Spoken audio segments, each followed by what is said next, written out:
Καλησπέρα σας. Είχα την ελπίδα ότι θα κάναμε ένα διάλειμμα και δεν πήγαμε κατευθείαν, αλλά πάμε. Αλλάζουμε λιγάκι ρότα. Ναι, αλλάζουμε λίγο ρότα. Λοιπόν, να μιλήσουμε για τα κέντρα ξενών γλωσσών. Αλλάζει η ατζέντα. Έτσι, να ενημερώσουμε λιγάκι τον κόσμο ότι αλλάζει η ατζέντα. Αν και ακούγοντας τους προλαλήσαντες, είδα ότι έχουμε πάρα πολλά κοινά. Ο κ. Βαφιαδάκης δεν είναι εδώ? Όχι, δεν είναι εδώ. Ωραία. Είναι όμως αντιπρόσωπος ουσιαστικά. Καλησπέρα σε όλους. Είμαι ο Δημήτρης Ραματζάς, είμαι πρόεδρος του ομίλου So Easy, των κέντρων ξενών γλωσσών. Είναι διπλός ο ρόλος μου όμως σήμερα εδώ, γιατί σας στέλνω και ένα χαιρετισμό από το Επαγγελματικό Επιμελητήριο Αθηνών και την Επιτροπή Επιχειρηματιών Κέντρων Ξενών Γλωσσών, της οποίας έχω την τιμή να είμαι και πρόεδρος. Οπότε είναι διπλός ο ρόλος μου. Σήμερα θα μιλήσουμε και θεσμικά και επιχειρηματικά, όσο μπορούμε. Άκουσα προηγουμένως έτσι την πολύ καλή ομιλήτρια, η οποία έλεγε για το marketing. Τι συνειδητοποιούμε, αγαπητοί φίλοι, σε όλη αυτή τη διαδικασία? Ότι έχουμε ραγδαίες αλλαγές σε όλα. Δηλαδή είμαστε σε ένα περιβάλλον αυτή τη στιγμή το οποίο συνεχώς μεταλλάσσεται, συνεχώς αλλάζει. Μιλάμε για παλιά, λέμε παλιά θυμάσαι, και το παλιά ήταν πριν 6 μήνες. Είναι τόσοι οι ρυθμοί που αλλάζουν. Και αλλάζουν σε όλα. Η παγκοσμιοποίηση μας αλλάζει, η τεχνολογική πρόοδος μας αλλάζει, οι κοινωνικές μεταβολές μας αλλάζουν. Και πάμε λίγο στο φουκαρά, το φροντιστηριούχο. Τι έχει να κάνει αυτός ο άνθρωπος? Εκτός του ότι προσπαθεί να επιβιώσει, γιατί προσπαθεί να επιβιώσει, οικονομικά προσπαθεί να επιβιώσει, προσπαθεί να κάνει σωστό μάθημα, καλή δουλειά, να έχει καλά αποτελέσματα, ξαφνικά πρέπει να είναι καλά τα social του, να είναι καλή η εικόνα του, να ξέρει να ελέγχει τα χρηματοοικονομικά του, να μπορεί να χειρίζεται την κάρτα εργασίας των εργαζομένων που θα μπει τώρα, να πρέπει να στηριχθεί στη γραμματέα του, μη τυχόν και φύγει υπάλληλος χωρίς να χτυπήσει την κάρτα εργασίας, γιατί σημαίνει 10.000 ευρώ. Πώς θα επιβιώσουμε άραγε? Πρέπει λοιπόν πραγματικά να προσαρμοστούμε. Πρέπει να δίνουμε λοιπόν συνεχόμενα μια μάχη για ποιότητα, επιβίωση και εξέλιξη. Και αυτοί που θα καταφέρουν γρήγορα να καταλάβουν αυτό το μήνυμα, αυτοί είναι που θα μπορέσουν να επιβιώσουν πραγματικά. Ας δούμε λιγάκι λοιπόν τις προκλήσεις του σήμερα. Ωραία λέξη, η λέξη προκλήσεις, σας μας τρομάζει. Και γιατί λέω ότι είναι ωραία η λέξη? Γιατί δημιουργεί και πολλές ευκαιρίες. Η λέξη πρόκληση λοιπόν είναι σε καλό να ανταπεξέλθεις. Αν μπορείς, απέδειξέ το. Αυτό λοιπόν πρέπει να κάνουμε. Πρέπει να αποδείξουμε ότι μπορούμε να ανταπεξέλθουμε στις προκλήσεις. Και είναι πάρα πολλές. Ποιες θα ξεκινήσω? Από αυτές που πονάνε πολύ. Θα ξεκινήσω από τον αθέμητο ανταγωνισμό. Μεγάλη πληγή. Χρόνια το λέμε, χρόνια το ξέρουμε, μόνο εμείς το λέμε, μόνο εμείς το ακούμε. Ποιος είναι ο αθέμητος ανταγωνισμός, αγαπητοί φίλοι? Είναι τα πολλά κέντρα, κέντρο ξενών γλωσσών, ή τα πολλά φροντιστήρια? Όχι. Είναι πολλοί καθηγητές που υπάρχουν εκεί έξω? Ίσως ναι. Όμως, αθέμητος ανταγωνισμός βασικά είναι όλες αυτές οι πλατφόρμες που υπόσχονται σε 30 μέρες να μάθει μια ξένη γλώσσα, που υπόσχονται ότι ο επαγγελματίας που στήσουν είναι πραγματικός επαγγελματίας, που δεν τους νοιάζει ποιον θα διαλέξεις τελικά εσύ, αρκεί να τον πληρώνεις και να πάρουν αυτοί τη μίζα τους και το ποσοστό τους. Φτάνει με αυτό, πρέπει ουσιαστικά να αμυνθούμε και να επιτεθούμε στην τελική ανάλυση για να μπορέσουμε να παίζουμε το παιχνίδι της επιχειρηματικότητας με υγιείς όρους ανταγωνισμού. Γιατί ο καπιταλισμός ως γνωστό δεν έχει αδιέξοδα, αλλά πρέπει να τηρούνται οι κανόνες. Και στη χώρα μας δυστυχώς δεν τηρούνται οι κανόνες και η ισονομία. Μίλησα για την κάρτα εργασίας, είναι μια πρόκληση και αυτή, και γενικότερα το νομοθετικό πλαίσιο όσον αφορά φορολογικά κτλ. Έχουμε και κάποιον άνθρωπο που θα μας βοηθήσει εδώ να μας τα πει λίγο καλύτερα ώστε να τα κατανοήσουμε.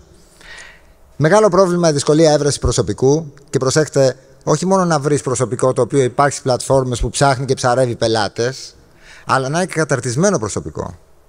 Γιατί μου πείτε όλοι εσείς εδώ, δεν αντιμετωπίζετε το πρόβλημα του να βρω καθηγητή, και αν τον βρω, ξέρει να κάνει τη δουλειά του. Και μην μου πείτε επίσης ότι δεν αντιμετωπίζετε μόνιμα τη μείωση του γνωστικού επίπεδου των καθηγητών που βγαίνουν από τα πανεπιστήμια. Το ζούμε. Το ζούμε καθημερινά. Βλέπουμε ανθρώπους που φεύγουν από τα πανεπιστήμια και δεν ξέρουν να επιβληθούν σε μια τάξη. Δεν ξέρουν πώς θα κάνουν μάθημα σε ένα παιδί, δεν μπορούν να ξεχωρίσουν αν το παιδί είναι παιδί ή αν είναι έφηβος. Αυτό τι σημαίνει? Ότι πρέπει συνεχόμενα να τους εκπαιδεύουμε Δεν είναι όλοι έτσι, για όνομα του Θεού, αλλά συνεχόμενα τους εκπαιδεύουμε και συνεχώς να προσπαθούμε να τους κάνουμε update της γνώσης. Υπογεννητικότητα. Ναι, ξέρω, σχέση, δεν μπορούμε να κάνουμε κάτι. Αλλά μπορούμε να πιέσουμε την πολιτεία να πάρει μέτρα επιτέλους. Τελευταία φορά που είχαν πάρθει μέτρα για τρίτεκνους και πολύτεκνους ήταν επί, θα το πω, δεν είναι διαφήμιση, επί Καραμανλή Νεωτέρου. Ήταν τότε που είχε γίνει και το σκάνδαλο με τη Μενεγάκη, η οποία έπαιρνε βοήθεια, ενώ δεν είχε πρόβλημα οικονομικό. Μα για όνομα του Θεού. Αυτό είναι τίτλος, ότι έχω 3 ή 4 παιδιά. Δεν είναι οικονομική βοήθεια, θα λύσει το πρόβλημά μου. Ας πιέσουμε την πολιτεία να βοηθήσει σε αυτό το τομέα. Γιατί αλλιώς χανόμαστε και όχι μόνο το δικό μας επάγγελμα, όλα τα επαγγέλματα. Υπερπροσφορά και κορεσμός. Πολλά κέντρα ξενογλωσσών, πολλά φροντιστήρια, πολλοί ιδιαιτεράδες. Ποιος θα επιβιώσει? Αυτός που θα δώσει ψηλή ποιότητα σε χαμηλή τιμή. Άλλο ένα θέμα. Τιμή. Τρώμε τις άρκες μας, συνάδελφοι. Και τρώμε τις άρκες μας γιατί κοιτάμε πώς θα ανταγωνιστούμε ένας τον άλλον να χαμηλώσουμε την τιμή μας. Και δεν κοιτάμε πώς θα αυξήσουμε την ποιότητά μας, ώστε να μην χαλάμε μόνοι μας την εικόνα μας, γιατί όταν χαλάμε την εικόνα μας, τη χαλάει και ο πελάτης που έχουμε απέναντι, ο γονιός. Γιατί όταν θα δει ότι το ίδιο αντικείμενο κάποιος το δίνει, την ίδια παροχή υπηρεσίας, κάποιος τη δίνει 10 και ο άλλος τη δίνει 5, και άμα πας και του πεις εκεί το βρήκα 5, του πεις εντάξει, άντε το κάνουμε 4, εσύ υποβαθμίζεις τη δουλειά σου. Θα σας πω ένα παράδειγμα και προβληματιστείτε. Πηγαίνετε να βγάλετε ένα δίπλωμα αυτοκινήτου αύριο το πρωί. Ξέρετε, θα σας πούν όλοι 550 ευρώ. Όλοι όμως θα σας πούν αυτό. Γιατί έχουν συνεννοηθεί κλαδικά και λένε ότι για να βγάλουμε δίπλωμα αυτοκινήτου θα δίνει ο άλλος 550 ευρώ. Ξέρει, δεν ξέρει. Τι μας εμποδίζει να το κάνουμε? Τι μας εμποδίζει να μπούμε σε μια διαδικασία να καθίσουμε να σκεφτούμε ότι δεν μπορούμε να δουλεύουμε τζάμπα? Υπάρχει απάντηση? Είναι προβληματισμός τουλάχιστον. Τεράστιο πρόβλημα στα κέντρα ξενογλωσσών, το ασταθές περιβάλλον αξιολόγησης. Πολλά πτυχία, συνέχεια νέα φορμάτα εξετάσεων. Έχει να κάνει και αυτό ο επιχειρηματίας. Να ενημερώνεται συνεχόμενα, έτσι, και να εκπαιδεύει και τους προσωπικό του αυτά. Τουλάχιστον εσείς εκεί, στη μέση εκπαίδευση, εντάξει, Πανελλήνιες, βγάζουν ένα σύστημα, το έχουν κρατήσει μόνιμο, περίπου. Ελάτε λίγο στη θέση μας. 100 φορείς πιστοποιήσεων. Αμφιβόλου αποτελέσματος όμως. Και τι γίνεται? Έχουμε πάλι εκπαιδεύσει τον καταναλωτή να έρθει και να σου λέει το εύκολο. Αυτό που αν σου δώσω κάτι θα μου το φέρεις. Γιατί υπάρχεις? Κάνε ένα γραφείο, πάρε αιτήσεις και στείλου στα πτυχία σπίτι. Είδατε τι έγινε στη Ρόδο? Ένας ολόκληρος κλάδος μπήκε στο στόχαστρο γιατί ένας συνδικαλιστικός φορέας είπε ότι το 80% των πτυχίων είναι πλαστά. Και δεν αντιδράσαμε. Δυστυχώς δεν αντιδράσαμε και έπρεπε να έχουμε αντιδράσει και ελπίζω να το κάνουμε τώρα.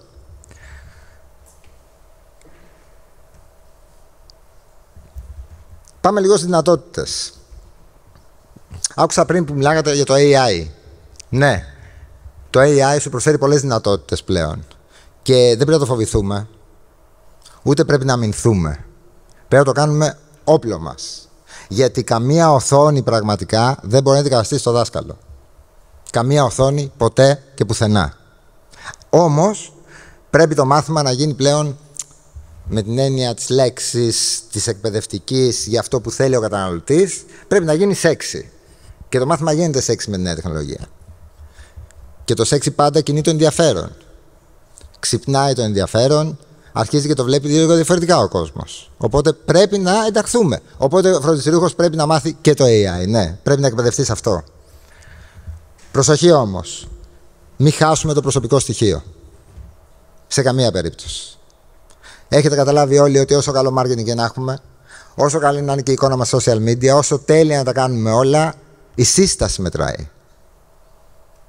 Πώς γίνεται η σύσταση? Με την καλή δουλειά, με τις προσωπικές σχέσεις. Και πρέπει να παίξουμε τις προσωπικές μας σχέσεις. Πρέπει να γίνουμε πλέον, για να τα επεξέλθουμε σε όλα αυτά, πολυδιάστατοι εκπαιδευτικοί οργανισμοί. Ξεχνάμε το μονοδιάστατο. Ξεχνάμε την εξειδίκευση μόνο και μόνο, γιατί η αγορά δεν θέλει εξειδίκευση. Θέλει να πάει κάπου το παιδί της. Προσέξτε, κάντε το λίγο εικόνα. Έχει ανέβει ο κύκλος εργασιών Είναι μια έρευνα της Ελστάτ, νομίζω το προηγούμενο εξάμηνο. Κατά 56 εκατομμύρια ευρώ μόνο και μόνο από τη μελέτη δημοτικού. Άκουσον. Να έλεγε στον πατέρα μου ότι στην πρώτη δημοτικού πρέπει να με πάει κάπου να με μελετάνε. Μπορείτε να το φανταστείτε. Όπως θα αρρώστανε με το μπουκαλάκι νερό. Πάρε ένα μπουκαλάκι νερό 50 λεπτά, πάρε ένα μπουκαλάκι νερό 50 λεπτά, 50 λεπτά, 5 ευρώ για να πιούμε νερό από την ώρα που φεύγουμε από το σπίτι μας μέχρι να γυρίσουμε. 1500 δραχμές τότε. Ντροπή. Παρ' όλα αυτά όμως το θέλει η αγορά. Και αν μπορούσαμε να πηγαίνουμε τα παιδιά λουσμένα με κομμένα τα νύχια τους και ντυμένα κτλ., θα ήταν ιδανικές συνθήκες.